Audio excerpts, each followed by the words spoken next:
So when it comes to the UK, it's having a bit of a rough time at the moment. Because you yourself could list off 100 reasons as to why the UK is crumbling. But judging by this photo today, I gotta tell you, it is quite literally falling apart. Because as you can see here, the post from Reddit, it says that there's potholes so bad that you can see the old Victorian roads. And as you can see there, it's from Nottingham. And if we just zoom in fact, I've got the high quality version, one sec. Here we go, look at that, crisp. So you can see what's happened here pretty much immediately. They've built roads that only last a couple of years. Whereas they've got the Victorian roads, which, honestly speaking, over 100 years? Well over at this point? And something I didn't notice actually is you can already see where it's already been patched up, like a couple of times. I can see a square there. There's two massive ones there. I mean, the whole thing has just been carved up, hasn't it? That's crazy. It's just all over the place. And you got to think to yourself, right, it's only going to get worse. I'm not no geologist, so to speak, I'm just a clown.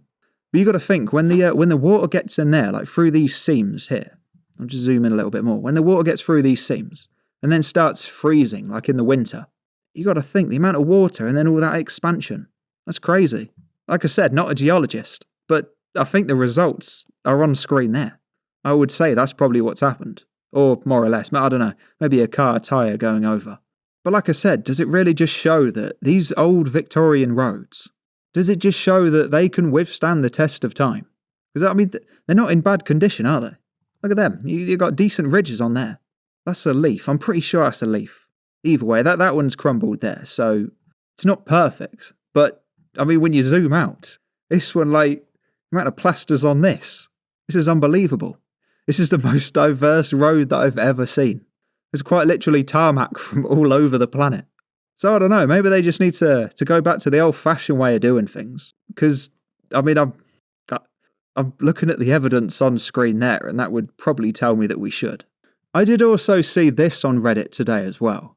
I don't think he drove over a pothole. If it was, it was it was the world's biggest pothole as well. But yeah, there's not much more to see in the other photos. It was pretty much just that. But that's nasty, isn't it? You got to admit, that is nasty. That's your MOT's done at that point. Your guess is as good as mine. But let me know what you think in the comments as well. Is it a shame that we've got roads like this in the UK? And is it an absolute joke that they can't even last a couple of years? Or as Trump would say, this country has gone crazy.